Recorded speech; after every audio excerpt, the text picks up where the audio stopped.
So Prelude Dark Pain is a tactical RPG where you build a squad of heroes and fight your way through a dark fantasy story. You're playing as a retired warrior who settled down as a blacksmith, and the opening basically tears his family apart, which is what shoves him into leading an uprising. Let's actually get into how the game works. The setting is that the whole region is dealing with something called the Dark Pain, an old force that has ripped holes between realities, and stuff crawls through those cracks to cause damage. Ruling over a big chunk of the land is the Order of the Ashen Crusade, a cult that worships something called the Lord of Pain and burns villages as part of it. And there's a whole opening that sets your character on the path of fighting back, alongside people he picks up along the way, like the hunters Tamais and Maya. Combat is of course where you will spend most of your time, and every turn breaks down into a few actions. You can move, attack, use a skill, or defend, and you can usually do more than one of those per turn, depending on your character. Positioning is basically everything. If you hit someone from the side or the back, you deal extra damage, and there's an arrow under each unit showing which way they're facing, so you can actually plan around that instead of guessing. If you know you're gonna end up exposed, defend removes the penalty from getting flanked, so sometimes it's smarter to just brace, instead of chasing more damage. Height matters too, of course. Standing above an enemy gives you a small damage bump.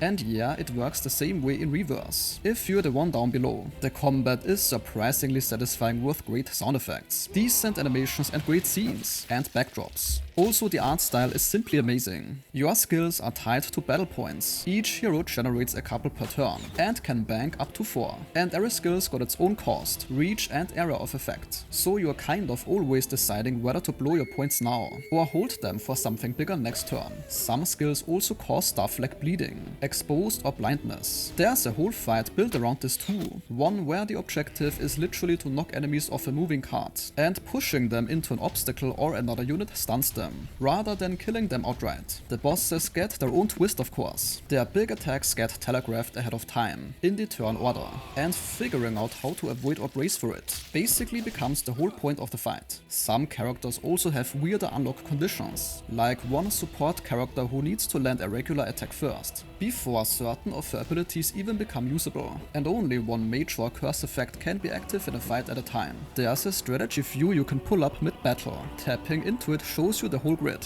which way enemies are facing, and where any push tiles are. Also, if a fight is dragging. The game does have a speed up option that doubles the pace of everyone's turns. Story-wise, choices actually carry weight, so they're not only dialogue flavor. At one point, for example, you are deciding whether to kill or spare an enemy who's begging for his life, and that kind of decision can lock certain heroes out of recruitment, depending on what you pick. It can influence your roster options going forward. Speaking of roster, you bring 5 heroes into any single fight, and the game's full plan is for the game to eventually have over 20 heroes, split across 8 class types: ranged damage, magic support, assassins, and a few others not fully detailed yet. Each hero has 2 skill branches to build into, with a pool of skills to pick from as you level up.